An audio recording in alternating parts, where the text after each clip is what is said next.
श्रीमतीलाई मासु लिएर आउँछु भनेर घरबाट हिँडेका 28 वर्षीय केशर अन्ततः कहिल्यै नफर्किने भए। शुक्रबार साँझ कैलालीको घोडावडी नगरपालिका 8 मा चिसो हावा चल्न थालिसकेको थियो। चाडपर्व नजिकै आइरहेकाले गाउँ बस्तीमा चहलपहल बढेको थियो। 28 वर्षीय केशर सिंह बुढा घरको आँगनमा उभिएर श्रीमतीसँग भने, म भोलि इन्डिया जाँदैछु, तिमी पैसाको जोड गर्नु र म एकैछिन मासु र रिचा लिएर आउँछु भन्दै केशर घरबाट निस्किएका थिए। श्रीमतीले ढोका ढकढकाउँदै उत्तर दिइन्, हिँडा नगर्नु है, भोलि इन्डिया जाने होला नि। ती कुरा सामान्य थिए, हरेक दिन जस्तै। तर कसलाई के थाहा थियो र त्यो छिट्टै आउँछु भन्ने वाक्य नै अन्तिम संवाद हुन्छ भनेर। केशर नजिकैको पसलमा पुगे, जहाँ बलबहादुर विक र गङ्गा बुढा छेत्री बसेका थिए। चाडपर्वको मुखमा साथी भेट्दा केशरको मन रमाइरहेको थियो। एकछिन कुरा गरौँ, रमाइलो गरौँ भनेर उनीहरूले मदिरा मगाए। चिया, गफ, बाल्यकालको सम्झना, ठट्टा, तर त्यो रमाइलो एकैछिन टिक्न सकेन। ससाना कुरामा मतभेद हुन थाल्यो। शब्दले खुट्टा काट्न थाले। केशरले एकजनालाई भाइ भनेर भनिदिए, अर्कोले आत्मसम्मानमा चोट माने र त्यो साँझ रक्सीको नशा र क्रोधको आगो मिसिँदै गएको थियो।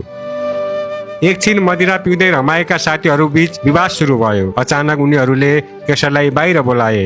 उनी पनि साथीहरूले बाहिर बोलाए भनेर गएका थिए। केशरलाई के थाहा, आफ्नै साथीले मलाई मार्लान् भनेर। केशर उनीहरूले बोलाएको ठाउँमा पुग्न साथ ती राक्षस साथीहरूले केशरलाई धारिलो हतियारले बलि जसरी घाँटी रेटे।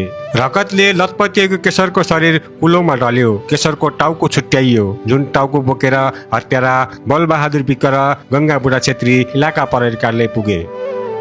ती बेला घरमा श्रीमतीले मासु पकाउने तयारी गरिरहेकी थिइन्। सानो छोरीलाई काखमा च्यापेर बारम्बार ढोका खोलेर हेर्थिन्। केशरलाई श्रीमतीले पटक पटक फोन गरिन्, तर फोन उठेन। रात ढल्दै गयो, मनमा चिस शङ्का पलायो।